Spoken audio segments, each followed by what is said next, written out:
Nous sommes le jeudi 1er décembre, il est 18h, je suis ravie de vous retrouver pour cette nouvelle édition. Au programme, il sera question du chantier qui a paralysé le mythique passage du Gois pendant 4 jours. Un nouveau perroquet a été installé au rythme, bien sûr, des différentes marées. Et puis nous parlerons du virage amorcé par les auto-écoles au sujet des boîtes automatiques. Les voitures électriques sont de plus en plus présentes, mais les jeunes conducteurs ont souvent peu les moyens d'investir immédiatement dans ces véhicules récents. Et puis nous finirons dans l'esprit de Noël avec la parade des herbiers qui défilera ce samedi. Les bénévoles en sont au dernier réglage. 11 nouveaux chars seront présentés. Je vous le disais en titre, la semaine dernière, le Gois était inaccessible aux véhicules pendant 4 jours. Le mythique passage submersible était en effet fermé pour travaux.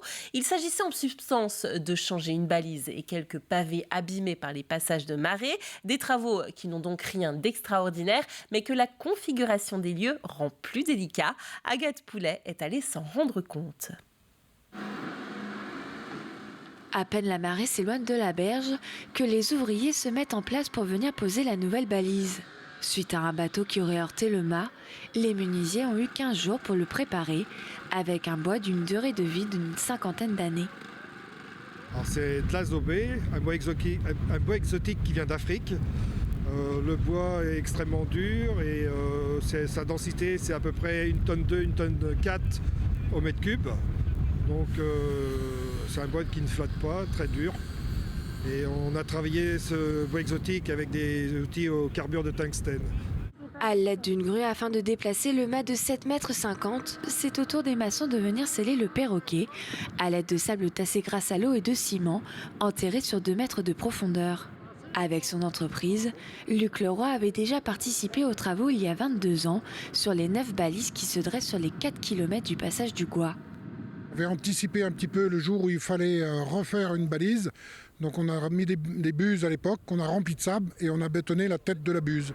Ce qui fait qu'aujourd'hui on a enlevé le béton au niveau de la tête de la buse, ce qui nous a permis d'enlever le mât sans tout démolir.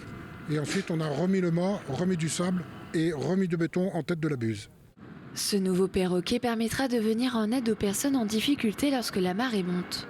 Chaque jour, les équipes du département interviennent sur le passage du Gois pour l'entretien de la chaussée et assurer la sécurité des 1000 usagers qui empruntent quotidiennement cette route emblématique du département. En France, près de 2 millions de femmes ont été en situation de précarité menstruelle cette année. Comprenez l'impossibilité financière de se procurer des protections périodiques. Le planning familial a décidé de lutter contre ce phénomène en organisant sa première action sur le sujet, une collecte à l'attention des étudiantes du campus de La Roche-sur-Yon. En fait, elles n'ont plus les moyens financiers de s'acheter des protections. Et donc ça pose un énorme problème d'hygiène, un problème aussi au niveau de la confiance en soi.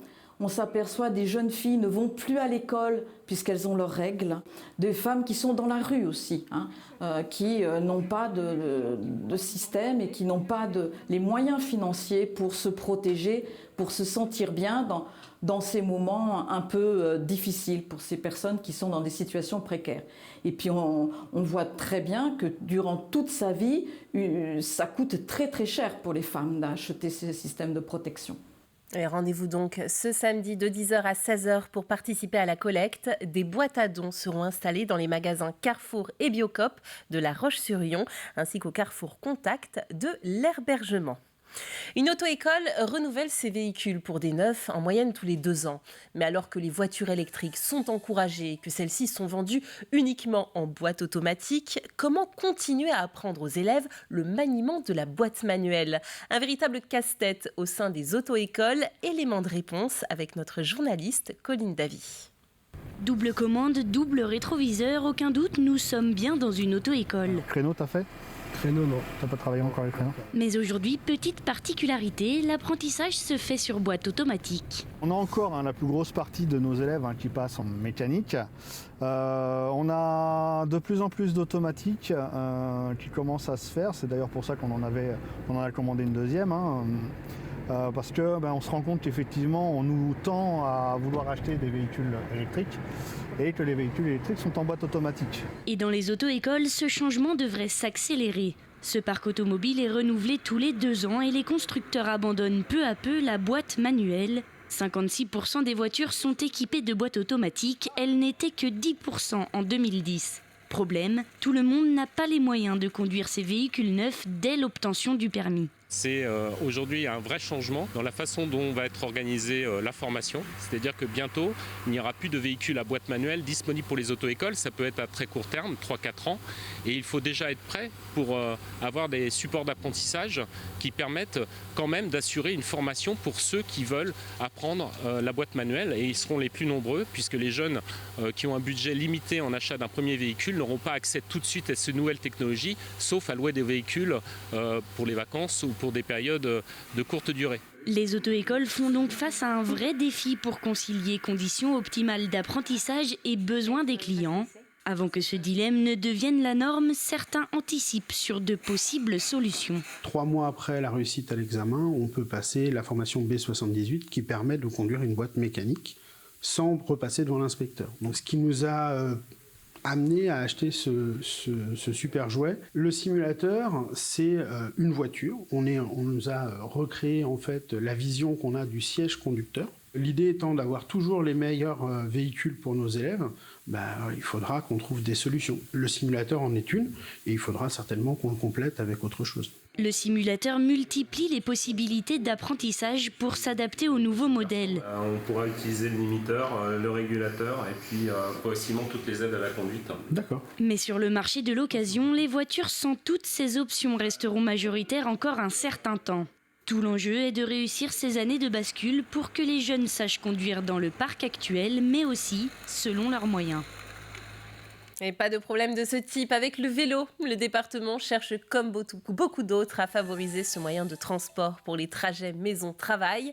D'après une étude menée par l'INSEE, la plupart des Vendéens habitent à moins de 13 km de leur emploi. Alors le conseil départemental vient d'annoncer un plan pluriannuel, 35 millions d'euros d'ici 2028, pour sécuriser et aménager de nouvelles voies pour les travailleurs.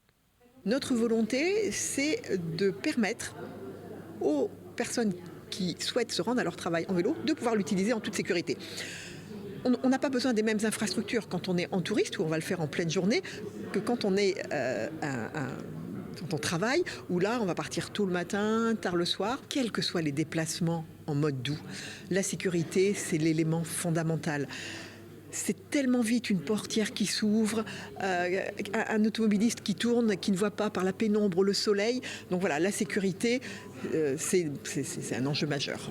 Et puisque l'on parle de transport, mieux vaut choisir le vélo plutôt que le train du vendredi 2 au lundi 5 décembre. Suite à un mouvement social des chefs de bord, la SNCF annonce une circulation des trains fortement perturbée, principalement ceux qui concernent les trains longue distance. En moyenne, 4 TGV et Intercités seront assurés sur 10. Le lundi, la reprise sera progressive avec environ 3 trains sur 4 en circulation, quel que soit l'axe. Si vous avez réservé Gaieté Mail et SMS pour être informé sur le maintien ou non de votre train, annulé ou non, tous les voyageurs pourront en tout cas bénéficier du remboursement à 100% du billet sur ces 4 jours. On réchauffe les cœurs avec un peu de convivialité et de douceur à présent. L'esprit de Noël soufflera ce samedi aux Herbiers avec la désormais incontournable Parade de la Ville. L'événement en est à sa 9e édition. Les chars doivent être tenus secrets, alors dans ce reportage, vous ne les verrez pas en intégralité. En revanche, ce que l'on peut voir, c'est l'implication des bénévoles, guirlandes, vérification ou encore électricité. Tout est réglé comme du papier à musique et dans une ambiance de franche camaraderie. Fragment d'ambiance sur un commentaire d'Agathe Poulet.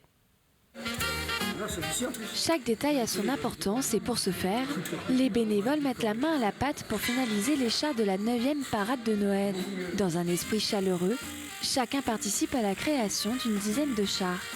Pour Jackie, c'est une fierté de contribuer depuis toujours à leur réalisation. Moi j'ai fait de la peinture, j'ai installé des lumières là. Après il y a des gens qui sont plus spécialisés dans la métallerie, des anciens métalliers. Il y a des anciens ébénistes qui sont plus spécialisés dans le bois. Donc voilà, ça se mélange un peu comme ça, naturellement, quoi. Pour donner vie aux univers des différents chars, les couturières consacrent 8 heures par semaine de leur temps libre. Bénévole depuis la première édition, Sylviane est heureuse de pouvoir partager son amour pour la couture et de voir l'équipe s'agrandir au fil des années. On crée de plus en plus, on fait des très jolies choses. Ça s'est fait dans les premières années et on va le ressortir pour défiler. Voilà. Les 30 bénévoles présents durant les préparatifs font partie de l'association Spot qui organise cet événement avec la ville Les Herbiers. Pour réaliser cette parade sur 900 mètres, les équipes dessinent les chars en mai avant leur réalisation en septembre. Au-delà de la magie, l'association se veut engagée.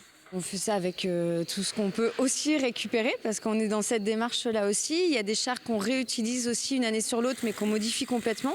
Mais on reprend les matériaux. Par exemple, sur une cabane, on va reprendre tout le bois, on va la réutiliser pour faire un autre char. Ce samedi 3 décembre à 18h, les chars seront dévoilés et défileront dans les rues de la ville accompagnés des 300 artistes et bénévoles présents pour l'occasion. Et dimanche, vous serez peut-être de ceux qui suivront l'équipe de France face à la Pologne en 8e de finale de Coupe du Monde. Le match se jouera à 16h. Alors, les matchs de district devant se jouer ce jour-là, ont vu leurs horaires aménagés en fonction. Les matchs principaux, qui devaient avoir lieu à 15h, seront avancés à 13h. Et les matchs levés de rideau démarreront à 11h au lieu de 13h. Enfin, la ville de Fontenay-le-Comte vient de mettre en application une mesure de fermeture administrative pour le magasin Nose. Décision justifiée par de nombreux constats de défaillance majeure en termes de sécurité pour les publics et les employés. C'est la fin de cette édition. Merci de l'avoir suivi. Retour de l'actualité dès 7h demain. Passez une belle soirée sur TV Vendée.